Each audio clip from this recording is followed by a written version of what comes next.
Awesome. And I can line those up nice and tidy. Okay.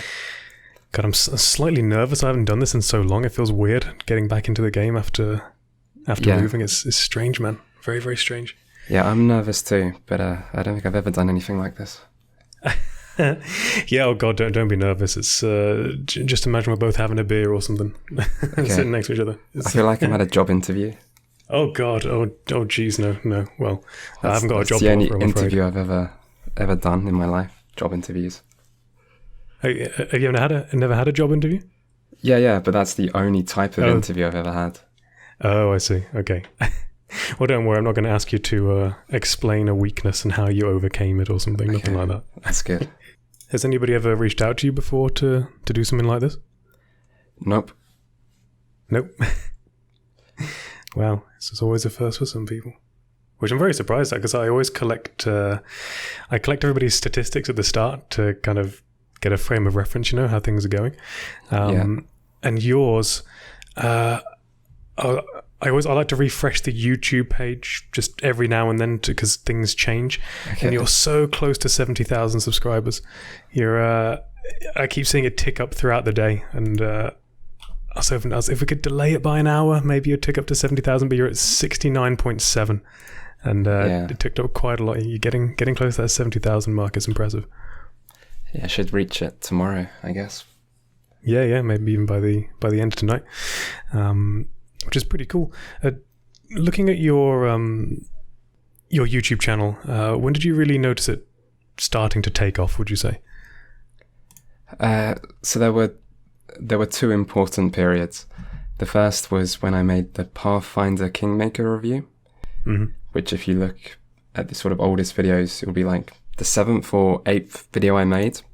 And before I made that video, I think I had 50-something subscribers, and the average views would be about 100 to 200 views. Okay. So quite small. And then because there were no review copies sent out for that game, it meant there were no reviews on YouTube day one. So I was playing the game because I was interested in it. I made a review really quickly. I sort of rushed out a review long before I finished the game even. And then I took advantage of the fact that there was no other reviews on YouTube at that time. And yeah, that video did really well. I went from 50 subscribers to 1,050 subscribers in about a week. Oh, damn. It's a big jump. And it had about 100,000 views, which is a lot better than 100. Yeah, definitely. Yeah, that was the first point. And then I had like a small subscriber base, and so my views went up, but they didn't go up dramatically afterwards. Just they went up from maybe 100 to, I don't know, 700 maybe for the next video. But then around the time when I made the Sekiro video and then the Fallout video, at that point, the algorithm picked up my channel and it started to promote all my older videos. And these older videos still had maybe 1,000 views on them. But then suddenly something happened at YouTube. The algorithm started promoting stuff and all of my videos would get some views. Yeah, looking at the older ones as well, starting off with Pillars of Eternity 2, Deadfire, Vampire, The Witcher, you're looking at around 100,000 there. So people were definitely going back and picking those up. Yeah, it always surprises me a bit how many views the old videos still get. Yeah, like The Witcher 3 one's closing into 200,000 by the looks of it. Yeah. Which is, they're all picking up. But yeah, you can see that big jump in the Pathfinder Kingmaker review, which I find very interesting for a review when you didn't finish the game. if I heard correctly on that Patreon update video. Yeah, it's such a long game that it would have been difficult to finish it in time. But I think you said it was like around 100 hours or something, or 80 hours maybe, to finish just like the base game. Yeah, it took me 150. Oh, good Lord. God. So it's a big game. Yeah, for me, those games, too long to get into. I tried to play Divinity 2, Original Sin, and I think I kind of ended up stopped playing it at the similar point where most people do, where it's like you leave the beginning area of the prison. You get to the big island, did a few quests around there, and then it kind of slowly faded off for me. I feel like a lot of people haven't finished Divinity Original Sin 1 and 2. I think a lot of people enjoyed those games and still didn't finish them. Yeah, I enjoyed it a lot, really. It was fun. But for some reason, it just kind of fell off. It got to the point where I was kind of looking at guides online on how to tackle the quests one by one in the right order to make the most out of it. Because I was like, I really enjoy the content, but I feel like I'm running around so much and not doing it properly to make the most of my time. That there's so much to see. Yeah. But it was good. I think there was the last quest I did, there was like a demonic chicken or something. Or something like that. Yeah, it sounds very Divinity. And it seems like looking at your channel as well, a lot of the videos you make are based on CRPGs. Even your last video was a review of every major 10 CRPGs in the last 10 years. Yeah. Is that your favorite genre of game, would you say? Is that kind of your go-to when you want to play a game, you play that genre? Yeah, it probably is my favorite genre. It's probably the genre I feel most knowledgeable about as well. Where did that all start? Where did you start playing CRPGs? Let's have a think. So it would probably have been Baldur's Gate, probably in 1999 or 2000. And I think, if I remember correctly, the way I got that game was my mum bought it. And she's someone who knows nothing about games, never buys video games. But I think she must have been buying like a birthday or Christmas present. And she said she asked the person in the store for which game to buy for two sons. Yeah. And then that's how I got into Baldur's Gate. And the other game she got was Metal Gear Solid, which I also was a huge fan of. Oh, yeah. So I love Metal Gear somehow my mum introduced me to some good games. When your mum got good taste. Yeah, good taste. Just by asking the person for advice. But if you know nothing, that's probably a really good idea. So props to her. Yeah, and props to the man or woman that sold the games as well. He had some good choices. Yeah, for sure. Oh man, I love Metal Gear Solid. I'm currently playing Death Stranding, which is definitely different. It's got that weird Kojima vibe to it already. I'm pretty early on. But I haven't played it. Good. You haven't played it, no? No, but only because I'm so busy with YouTube that I do have time for games outside of the channel, but I often struggle to find time for longer games. So I definitely will play it, but difficult to find the time sometimes. It just takes me a while. And what shorter games do you play outside of YouTube and your day-to-day stuff? I still play a big variety of games. So I've always played a big variety of games, even though the channel is mostly RPGs. Recently I was playing Slay the Spire, which I've played a lot of. Yeah. An awful lot of. So it's not a short game. And beyond that, I've just been playing stuff to do with videos. But yeah. Cool. Very nice. And are you allowed to say what you're working on for videos, or is that kind of a hush-hush thing? No, I don't mind saying. I'm not entirely sure what the next video will be because I still haven't decided between a few things, so I won't say for that. But the video after next is going to be an entire series review of Deus Ex. Oh, so I've already recorded my playthrough for the first Deus Ex and Invisible Wars. Okay. And yeah, that should be a good video. Damn, that sounds good. And are you going to try and keep under 2.5 hours like Dragon Age? Yeah. I think you made a promise like it's not going to be that long. Yeah, I'm serious about that. Oh so, yeah, once videos get big, I don't know if it's just the editing software I'm using. I'm using an old version of Premiere Elements, but it starts to like lag out my PC a bit when there's too many files in Premiere Elements, and it just gets difficult to work with. So not only is it like it's a pain to record 2.5 hours in one sitting, that was also a problem. But yeah, I feel like that's going to be my limit, 2.5 hours. And if a video has to go over that, then it should be split into 2 parts. That sounds reasonable, so that's what I'm going to try and stick to.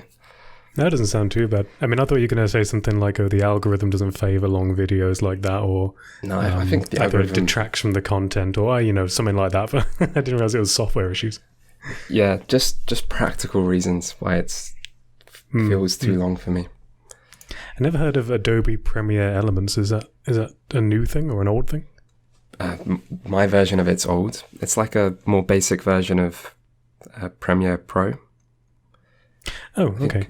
I think my version's either 2013 or 2014, and that's just what I started using because that's the only thing I had. Okay. And now I'm used to it.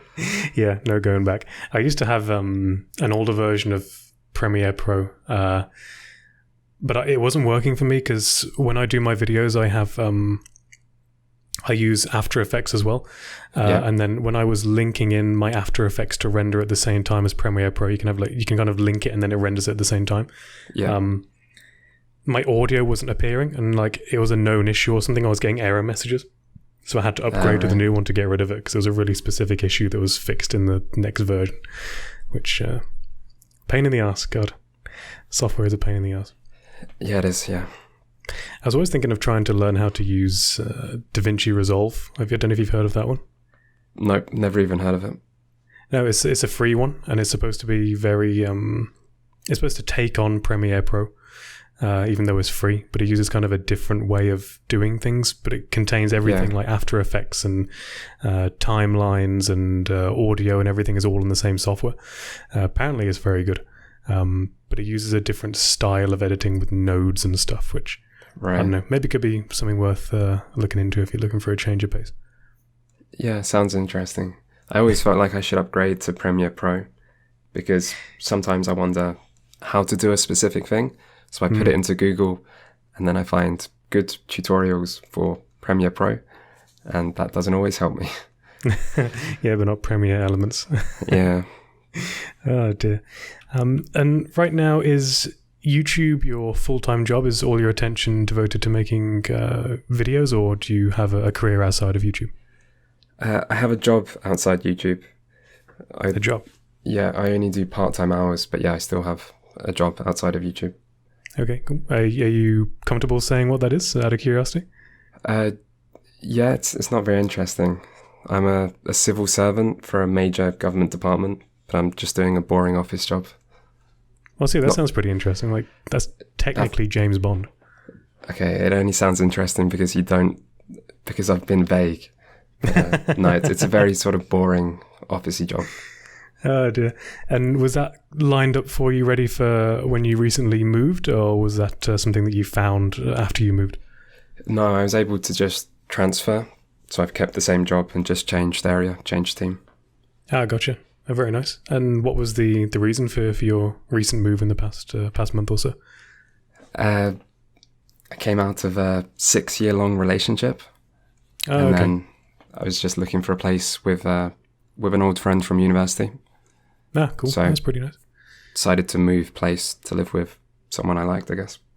Oh, cool. Like Birmingham, London, Manchester, or further north, further south? You were close with Manchester. I'm in Liverpool at the moment, and I moved from near Newcastle. Ah, cool. Oh, very nice.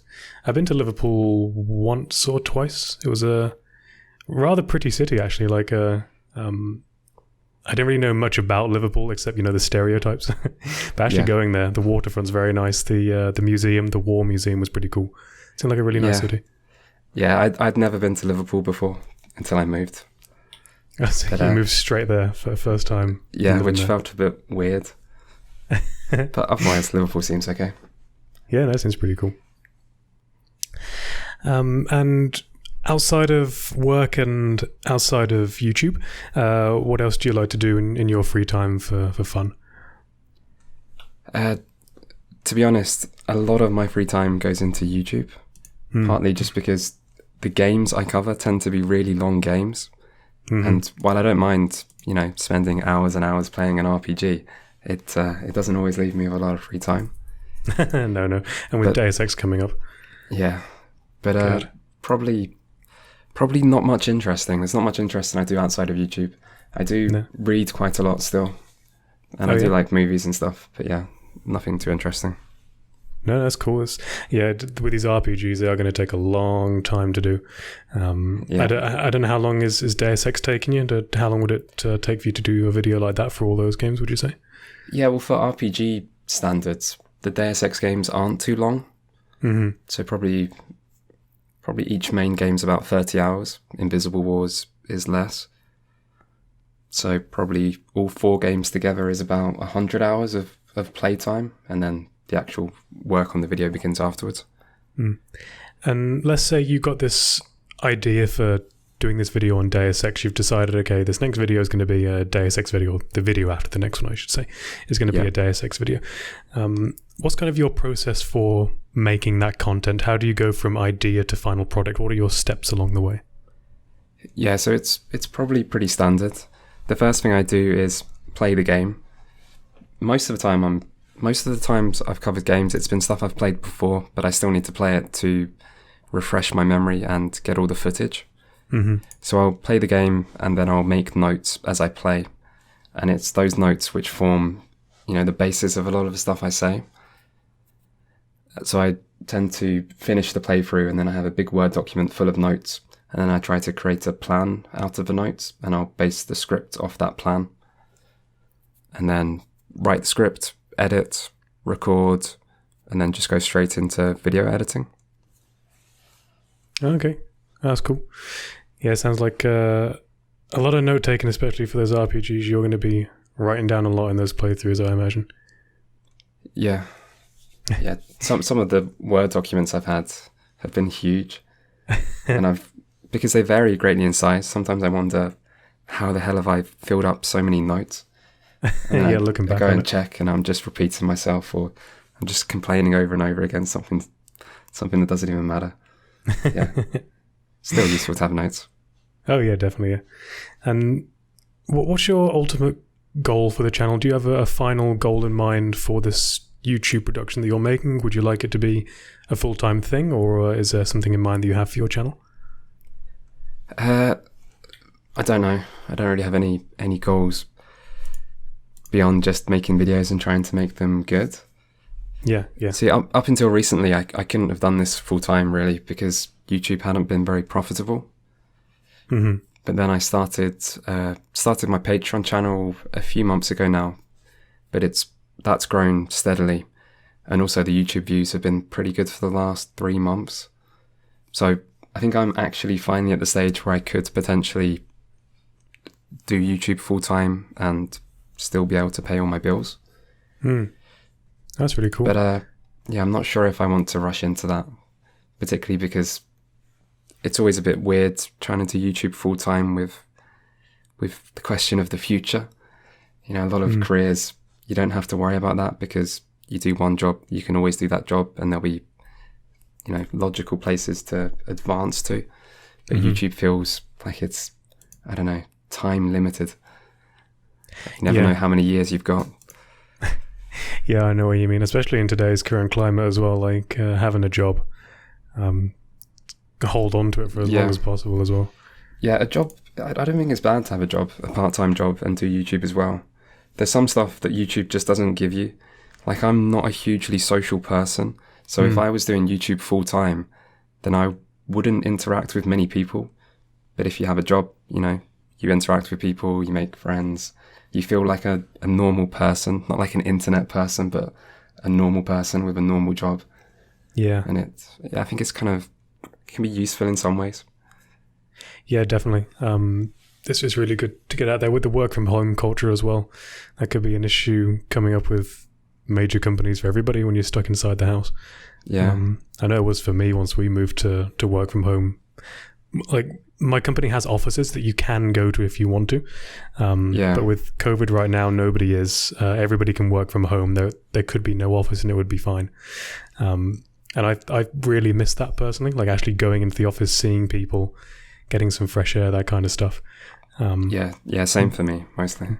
Yeah, routine as well. Like, I stopped going to, like, the gym's closed and everything, but stopped going to the gym, just wake up at 7:55, my shift starts at 8, roll out of bed, turn on the laptop, and I always turn pretty bad.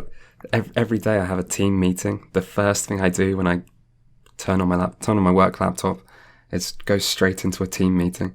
I feel like it's the worst way to start the day. Yeah. Like I've woke up 10 minutes ago. I'm not ready for this meeting. That's probably about nothing anyway. Oh God, no. You work from home as well, I'm guessing? Yeah. Yeah. Yeah. I mean, it has its benefits. Like, I despise commuting. Like, I hate commuting. It's like it's the biggest waste of time ever. But like, if it was me, I'd like to have like my house, and then next door's the office, then next door's the gym, then next door's the pub, and then everything is like within like 100 meters of each other. But yeah, no, that sounds great. Looking at your channel as well, I always try to do as much research as I can before having this this chat with people. I can't find you on social media. I found your Twitter, I think. That's my social media. That's all of it. That's everything? Yeah, I'm being serious. That's everything. Yeah. You're not a big poster, a big Instagrammer? No. And OnlyFans, nothing like that? No, not yet. No. But yeah, before making the YouTube channel, I didn't use social media at all. So I don't have any personal social media accounts either. That sounds kind of refreshing, to be honest. Yeah, well, I don't know. People, like, if you tell people you're not on Facebook, people always seem jealous. They like, or at least, I don't know, they react strangely to it. As if, I wish I wasn't on Facebook. But, yeah, I just never got into it. No, that sounds pretty good, to be fair, mate. Like, I wish I could get out, but something keeps stopping me. It's like I've got friends and family on there. The amount of times I click sign in with sign in with Facebook on stuff, like, I don't know if, because I've signed in with Facebook, if I then delete Facebook, do I lose my account, or is it tied to the email? And it's like I'm in too deep now. I don't know. Is it too late for me to get out? Yeah, who knows? I'm not the person to ask. Oh dear. I was watching your videos a few days ago in terms of easy modes, like games don't need an easy mode. The question I had about that specifically is, what examples of games do you think implemented an easy mode the best? So they do have an easy mode, but they kind of went about it a different way and it worked really well for them. Do you have any ideas of which games you felt did that pretty well? Off the top of my head, I'm not sure. Mm-hmm. I've always thought that the mainline Nintendo flagship series did difficulty quite well, particularly the older games. So stuff like your Nintendo 64 Zelda games or early Marios, just because they tended to be not very punishing. Mm-hmm. So those are games that don't have an easy mode. And I feel like people of a variety of skills can play the games and get a lot of satisfaction and not struggle too much. Mm-hmm. Of course, modern Nintendo has a habit of, I don't even know what they call it, but like in Mario, where you get that suit that makes you invincible, and it has that kind of stuff. Oh yeah, it's got kind of like easy fixes or something. Yeah, like when you die several times, you get like an option to just go invincible. Oh yeah. That's trying too hard. That is a bit much. I mean, I haven't played a Mario game in so long now, to be honest with you.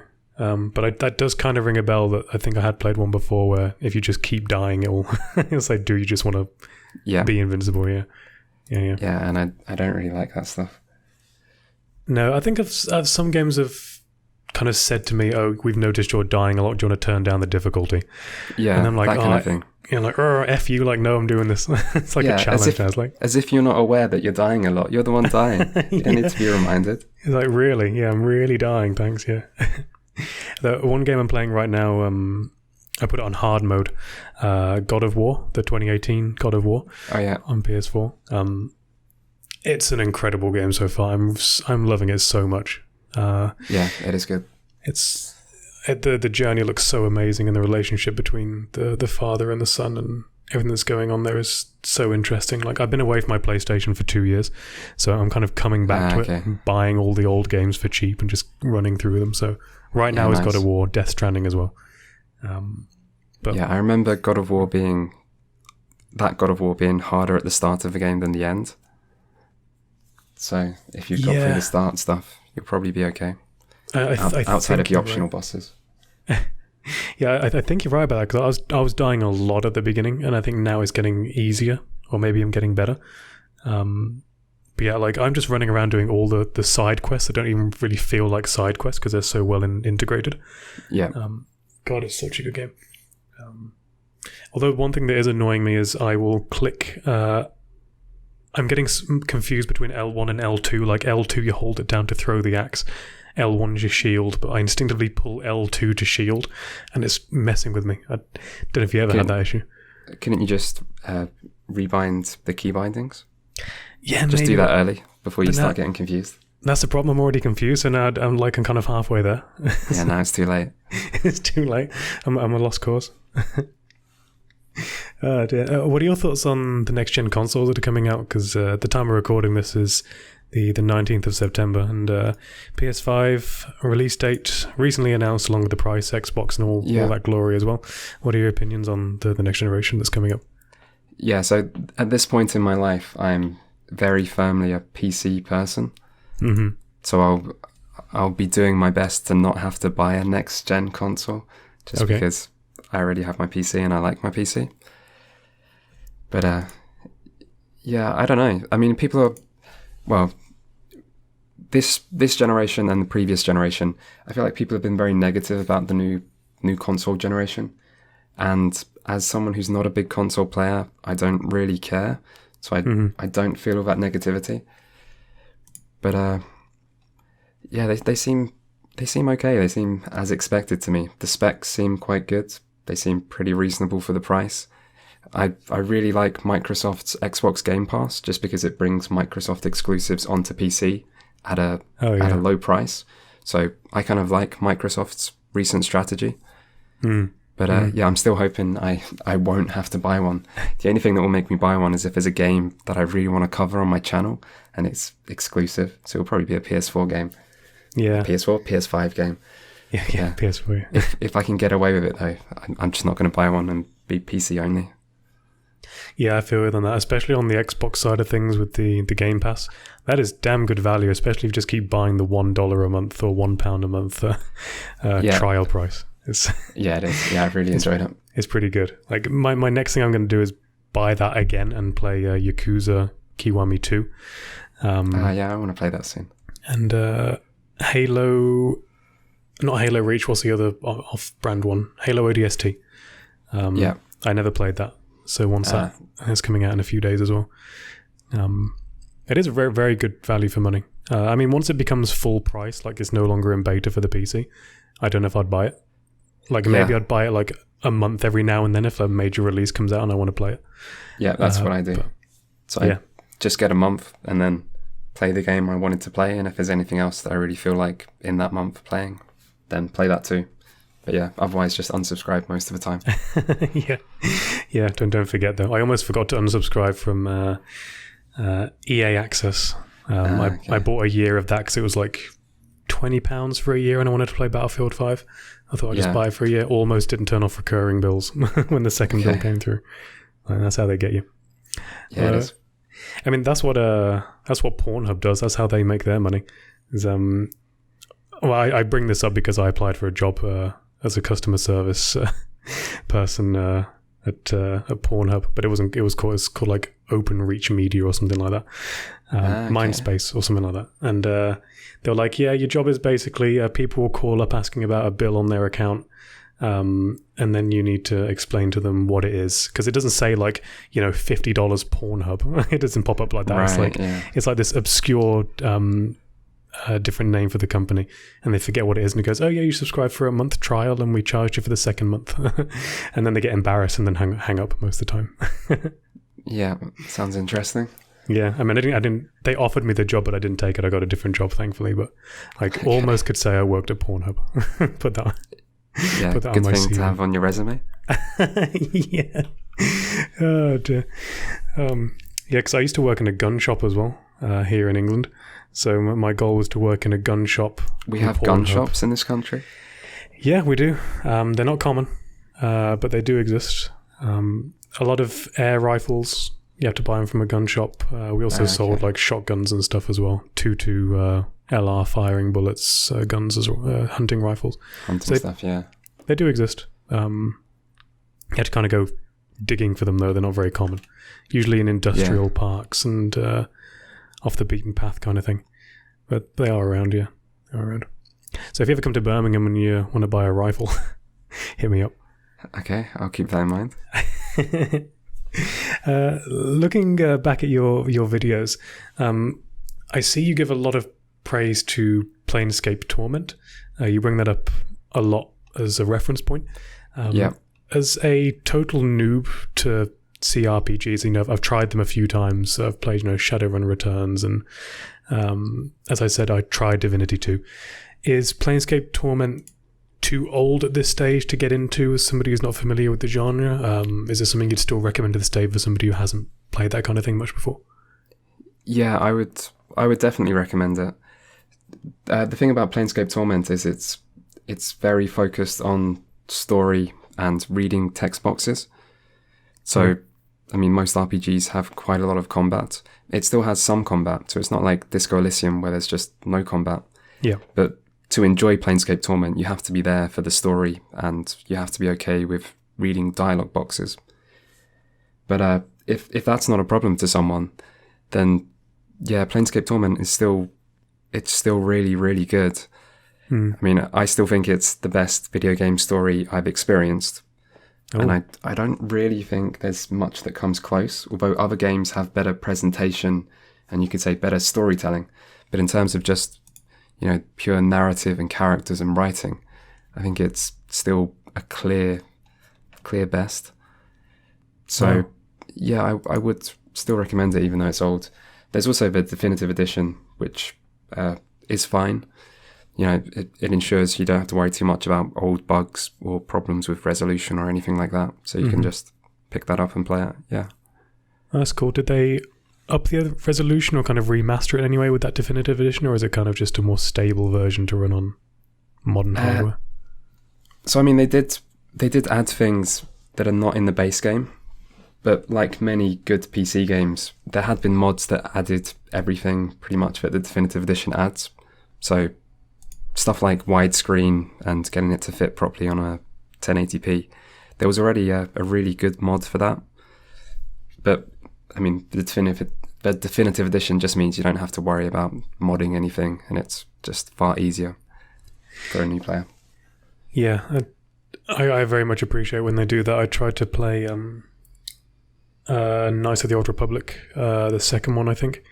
And I have a gaming laptop, and it has a 144 hertz screen, and you can't change it, like even in the control panel. Like sometimes you can select like play at 60 hertz 144. It's only 144, and I think that's what's causing the issue, because every time a cutscene finishes, the game crashes, and then my character, I can't I can't make him click on stuff anymore to do anything. He can't interact with anything.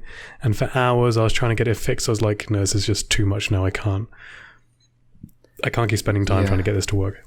Hours. Yeah, it's annoying for sure. It's a problem. Yeah, I think I'll add that to my wish list, and if it goes on sale, who knows? I might pick it up. In reference to your video, looking back at the last 10 years, what it's meant for video games. What do you think the next generation has in store in terms of technological leaps? Do you think it's going to be kind of lackluster again for the next 6-7 years for this generation if it lasts that long? Or do you think there's kind of big improvements coming with these consoles? Yeah, I don't think there's any big jump in the future that's gonna, creep up on people. Mm-hmm. But there's still potential for VR to become more affordable and to improve. I don't know much about VR, but I'm sure things will get better. And there's an obvious appeal to VR that I think is, still waiting to take off for a mainstream audience, and that could be quite good. Because Facebook announced the Oculus Quest 2 not too long ago, which seems at a reasonable price point, around £250 or so. Yeah, I think the Oculus Quest was the VR headset I've heard the most positive things about. The wireless does help a lot. Yeah, I mean, it does seem like VR's improved quite a bit from the early days already. Yeah, it definitely does. I used to have a Rift S, which it was good. Like, when you're immersed in the game, it's really good. The stuff that I didn't like about it was having the wire. Like, I tried to make this my own pulley system. Like, I had, You know those little things you clip onto your belt when you have a key card and it pulls along with a wire? Yeah. I put like 3 of those on a chain together and put a hook on my ceiling and had a few of them hanging up to keep the wire up as I was moving around. Okay, that sounds awful. I mean, you could buy, people have kits you can buy online to do it. I was like, I'm going to try and save like £10 here and just go to the dollar store and pick up some pulley systems and rig it myself. And it kind of worked sometimes, not all the time. So that was a pain. Like a wireless would have been incredible, I think, for immersion. And the way the tracking works with the Rift S, it was inside out tracking. So there's cameras in the headset and it kind of follows your hands with the controller, but it's not very good when you have a shooter, when you have your hands right next to your face, because it loses the tracking, so you can't aim properly. And it's, you know, that kind of stuff with the Valve, is it Valve Index, I think it's called, having the lighthouses around you gives so much better tracking. Like I feel like they could combine everything to be wireless and outside tracking. Like VR could be so good. Yeah, but yeah, it sounds a bit like they get in there. Yeah. It feels like they've been saying that for years now, though. Like since Palmer Luckey, or whatever his name was. Yeah, I think that's the point where I was trying to make in the video, where it's that like the improvements are coming. It's just coming a bit more slowly than it used to be. Not those sudden huge jumps. No, definitely not. But there we go. We were speaking about Disco Elysium earlier. Do you think the success of Disco Elysium might revitalize the genre in a way? Has it kind of brought that genre back into life, and maybe we might see a contender for Planescape Torment in the future? Yeah, I definitely think it will influence other games. I think it was successful enough and acclaimed enough that it will make more people who might be considering making an RPG make it, say, not include combat and just make it narrative focused. So I do think it will have an impact. It doesn't necessarily guarantee something's going to be the same quality, though. You know, you can't just remove combat from a game and then it has a great story. It's not really that simple. But I do think there'll be some games that are heavily influenced by Disco Elysium. Yeah, it's a game I really do want to play. I've watched a lot of videos about it. Yours, Strategy. I don't know if you ever heard of Strategy Productions on YouTube. He had a really good video on Disco Elysium. It seems like an amazing game, so that's one I'm definitely going to try and pick up at some point once I'm through this old backlog that I've got going on. But it does look really cool. Yeah, it's like Planescape Torment in that you have to be okay with just being there to read dialogue. But the writing is very good.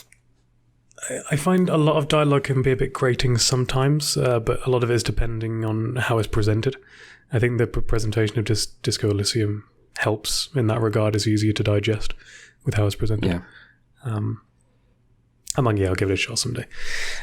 Looking at your Outer Worlds video, what alternative systems do you think would have worked well besides the quest markers? Because I know that was a big issue for you with just being pointed in whatever direction you had to go in for whatever quest you were doing. What alternative systems do you think could have worked well in that game? Yeah, I feel like the game isn't that big that you needed quest markers. So it's one thing in a massive open world game where players just don't have a clue. But I mean, a lot of older RPGs, a lot of games like the Outer Worlds wouldn't have quest markers because the world isn't that big that if you're told to find this NPC, you know, there's not like millions of NPCs for you to go through. If you're told to find, I don't know, the town mayor, it should be pretty obvious just to go into the town and find them. So I feel you could almost just remove all quest markers from the Outer Worlds, and just maybe you have to have slightly better descriptions. Maybe you have to tweak the journal text so that if someone starts a quest and comes back to it later, they're not just at a loss. So that there's actually something in the journal text to say you're supposed to be going here to do this. But I don't think that's a difficult problem. It's not a big game. No, or a Shenmue notepad. But in space. Yeah, I think for the Outer Worlds there was a big problem of that game being too easy, and I don't mean too easy in terms of combat, but too easy in everything else. It was just handing the player stuff. Like, it implemented multiple solutions for a quest. And that's great. That's something that I'm a huge fan of, that most people really like. But then they're all so easy that there's no point to them. Like, the real advantage of multiple quest solutions is it's rewarding to find the solution, because finding the solution's difficult. But if you just make lots of solutions and they're all really easy, then it's hard to see the point. Yeah, it really is. And with that game, I feel like it kind of disappeared out of everybody's mind so quickly. Like, I feel like everyone should have been so excited for this brand new RPG from Obsidian, the people of Fallout New Vegas. You know, here we are, it's coming to release, but then it just faded off so quickly, then became part of Game Pass, and I don't know what happened to it. It just disappeared. I mean, people were excited, but it was just, like a lot of things, I guess, a flavour of the month kind of thing, where it gets its moment and it doesn't have, I don't know, a lot of staying power. Yeah, I got strangely bored of Outer Worlds. Like, I love New Vegas. I played that to death, New Vegas, multiple times.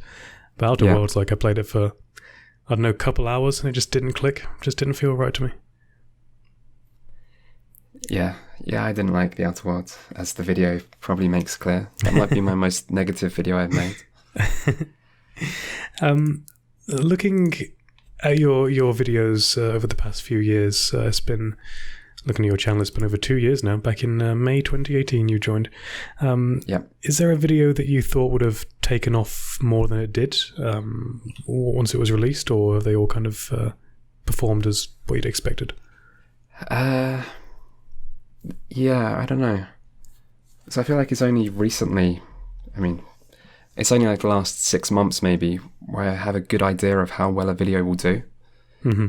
So for the first year of making videos, nothing much outside of the Pathfinder Kingmaker review did that well. So, obviously I had no expectations for how well a video would do, because nothing was doing especially well. Yeah. And then, I suppose I started to have more expectations in recent months. So I'm still not sure. I still have no idea really how well a video would do. Like the CRPG guide video, I had no idea for, because it seemed like a video that could do really well or really badly. Yeah. And ultimately it has done pretty well. Really well, really. Yeah, it hasn't even been out for a month yet, and it's already just getting close to 200,000, so it's doing really well. And in retrospect, that makes sense. I can see why that video is good. But there was still a part of me worried that this video would get no views, because it's a little bit weird, Yeah, it's kind of like, it's a more of a niche video, but you wonder, will it be niche in the way that the people who are only interested will watch it? Or will it be niche in the way that it's so particular that it gains interest from an outside source? It's like, oh, I never thought about this topic. I'd love to learn more about this, which it seems like it's doing the latter, thankfully. That's what I thought about it. I love that video. And seeing all these different games and how they're different as well. They're the same genre, but how they go about it in a different way is very, very interesting. Yeah, that was my hope. Yeah. I wanted to make that video for quite a long time, but it was just difficult because I didn't have the footage for it. A lot of it was games I'd played before I made the YouTube channel. So I didn't necessarily have footage recorded. And I'd planned to make that video for ages before I actually did it. And that must have been a very big task. Like, did you go back and play all those games again, or did you kind of, use footage from other people, or what was your kind of process for making that one? I think all of the footage was my footage, which it isn't always for my videos. There is times where if I need footage for some old game and I haven't recorded it, I'll take the footage from someone else's YouTube footage. Yeah. But in that video, it was all my footage. Some of the games I'd played for a video already, so I'd got the footage that way. A couple of games, Atom RPG I'd never played, so I played that for the first time for the video. Okay. And then some games I got by just using the my old save files. So this is what I did for Shadowrun. So I just checked what save files I had, and then I just recorded footage around the save files, and I made sure to use that footage, because I tend to I tend to make a lot of saves at different points. So I got away with that for a few games, for like Tyranny and for Shadowrun. That's pretty good. Yeah, I'm the type of person that just saves over the same file, so I'd have been bugged in that one. I had many save files for everything for some reason. PlayStation 1 memory cards lying around. Yeah. All that stuff.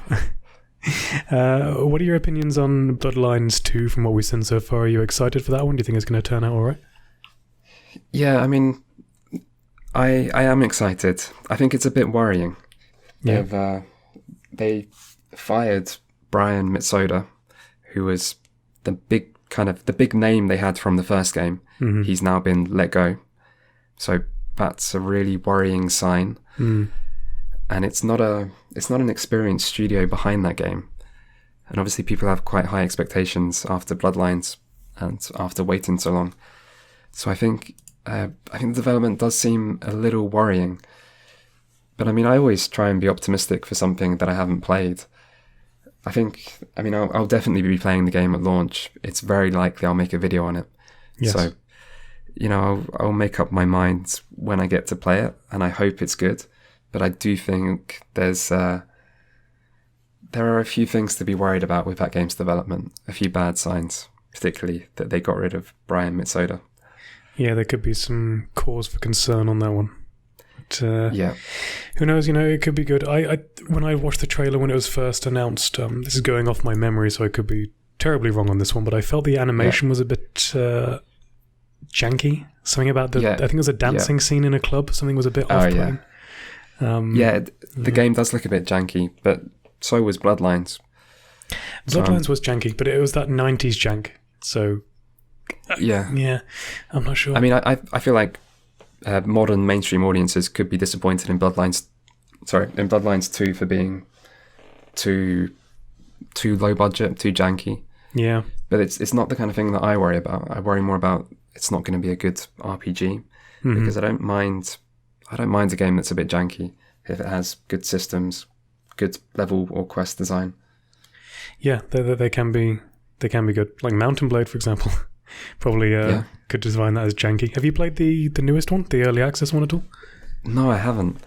So I'm probably planning a video. I might do a Bannerlord 1 year later video. And the only reason I want to do the video is an excuse to play the game. But I'm also worried my PC can't run it. You can't run it? Yeah, it's such a... Well, it's a game with huge battlefields with loads of NPCs. So it's quite demanding on your PC. And I'm just a bit worried that my PC isn't quite good enough to get good quality footage for it. Yeah, I've heard there's technical issues with that game. I really want to buy it. Like, I absolutely loved... I mean, it is early access. I'm sure it comes across as early access. Yeah, that's what I see online is like... that they keep saying, like, it's a good game for the first 10 hours, but just wait until they actually finish it. So that's kind of what I'm doing. But I loved Warband. That was amazing. Yeah, it was great. Getting Jeremus the monk. Like, one of my gaming memories is making Jeremus the king of his own castle. Okay, I'm sure he deserved it. Oh, God. The beginning of every fight, the first thing you see is Jeremus has been knocked unconscious. Everything. Was it Fire and Sword was the other one? It was a good one. Was that the Poland one? Yeah. I think it was the Polish one. Or what was the one with where you could play the drums and stuff? You could go into battle and you were playing drums and flutes. That might have been Fire and Sword. Yeah, maybe. Yeah, but they were great games. So I love them. But a couple of years maybe once that game's actually finished, pick it up, give it a try. Generally, I always wait on early access games. Yeah. Well, I nearly always wait on early access games, just because I feel like if you're going to play the game, then you get a better experience if you are patient and wait for the full release. I think I bought one early access game, and it was Godus. Okay. Oh, have you heard of Godus? Does that ring a bell? Is that the? I don't know. Have I heard of it? I never look.